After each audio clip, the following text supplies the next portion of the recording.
Hi guys, it's Rick Shiels down here at Quest Golf Academy here at Prairie Sports Village. I'm going to test some Benross drivers. Believe it or not, this is June and it's freezing, so that might be why I look like I'm dressed in winter. I'm going to test these two drivers. We've got the Compressor Type R and we've got the Compressor HTX. I actually think this one's called HTX as well, but I'm just going to call it Compressor Type R to make it a bit simpler for me. I've just tested the irons. Go and check them out on my channel already. I'm going to move into the drivers, and I've also got the hybrids and fairways as well.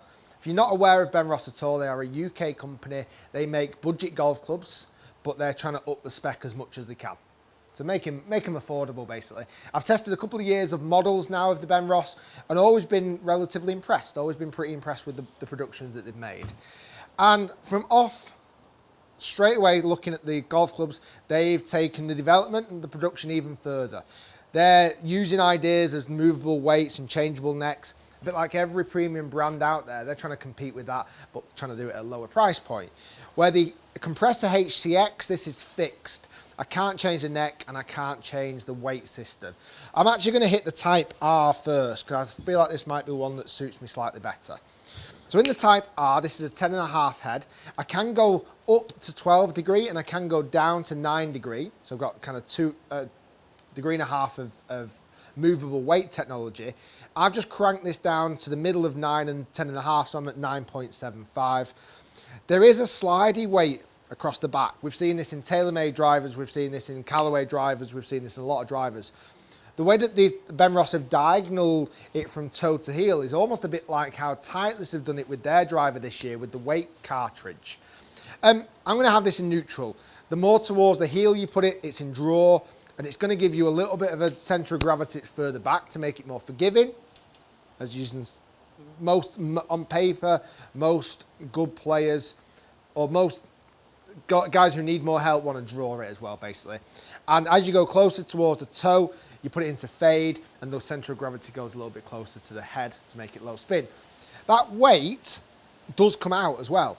I don't know if that's intentionally to come out, but it does come out. And I must admit, I took it out and there's nothing to it. There's literally no weight at all to it. So I honestly don't think it's going to make a big difference whatsoever. I think psychologically it might make a difference, but I don't believe it physically it's going to make a difference because it was honestly the weight was nothing at all. When I look at the club head, I don't mind it. I think the detailing could be nicer, but we've got to remember this is a couple of £100 driver. I think it's £200 when it came out. So it's way less, it's half the price of some of the modern drivers out there, and even some of them a quarter of the price. I think you see that a little bit in the detailing. I mentioned it on the irons. Just the lettering isn't quite as crisp. Some of the detailing across the front isn't quite as nice. The face looks nice. The top of the golf club looks really nice. Same idea again with the irons. It comes in good shafts. This is the Kurikage. I've got this in X-Flex 60 gram, and it comes in a good grip, which is the Lambkin. Let's give this a hit. So I've got this in neutral, 9.75. I love the alignment on top of the golf club, the big arrow. It says, hit me here, please.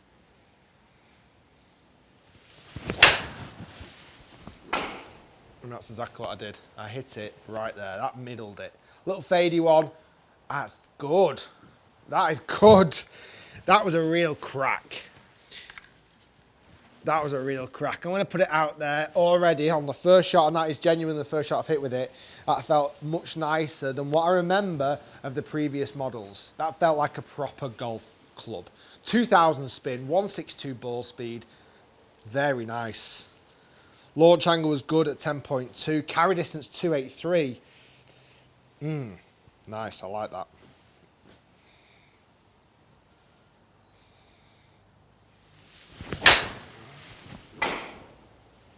Not as good a hit, a bit more towards the toe that time.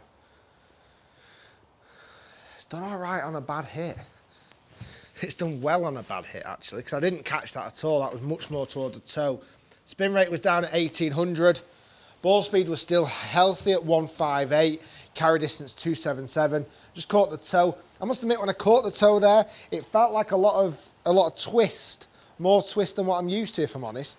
But yet the shaft is good quality.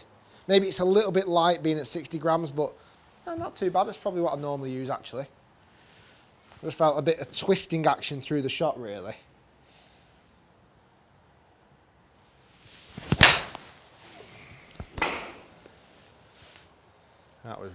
bulleted. It's done well again. It's done very well. They're 3 good hits. I'm not even going to mess around with the weight. I'm not really going to mess around with much more than that. That felt very solid. The one off the toe just felt like it twisted a little bit more. The outcome wasn't that bad. That was a 278 carry. I'm averaging at 279 carry there and 1900 spin with 3 shots that hit little fades. That's not bad at all. I do like the look of it here. For me, you can call me a snob. I don't know if, you know, I bet you're all just typing it now, calling me a snob. I just don't like the detailing across the bottom. It just doesn't look quite as, I don't know, as handsome. And is that because I know it's not as premium, potentially? I don't know. I try not to let that affect me, but I just feel like it's not as crystal perfect. But result-wise, I can't complain with those numbers. I like those a lot, those numbers. They were good. Right, moving into the HTX. This is the compressor 10.5. This is a fixed head, so I can't change the loft. It's got a big weight, or certainly what looks like a big weight in the middle of the head. Is that just a piece of decorated and plastic, actually? I like the symmetricalness of the head. Kind of reminds me a little bit of a red and black version of the old M2. It's kind of how it seems to sit in my head. I suppose it's very similar to the M2 in the fact that it's not adjustable, but this one you can't even change the neck. So this is at 10.5 degrees of loft. I don't think it's going to suit me perfect. Same shaft. Same look behind the ball. I can just see a bit too much loft for me.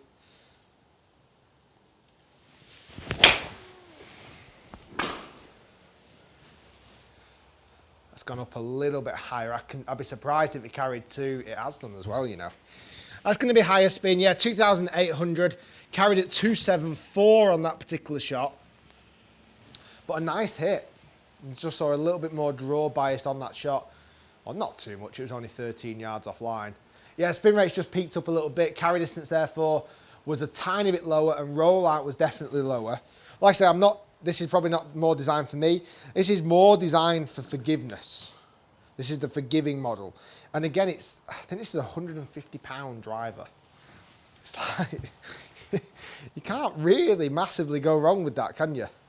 Just the detailing again for me is just not as good. But when I set it down there, it looks great. I like the finish. It does look quite Titleist looking with the slightly greyer finish.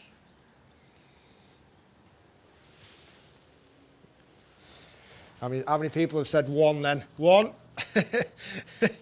I knew that was going to happen. I could see it moving. I don't know why I didn't stop. That was the Titleist ball jumping off the tee because I said the Benross driver looked like a Titleist driver. Okay, let's give this a hit.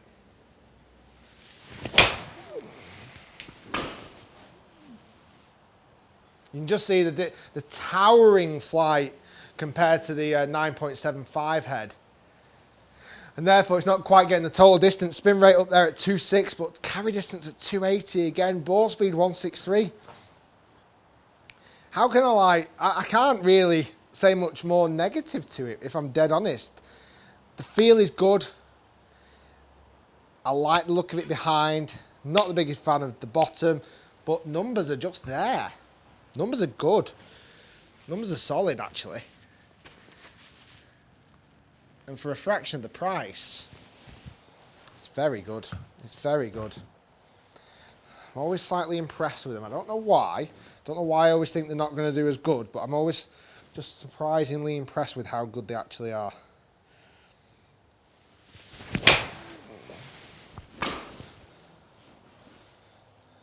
Yeah, you can just see the difference in the loft, but that's all it is.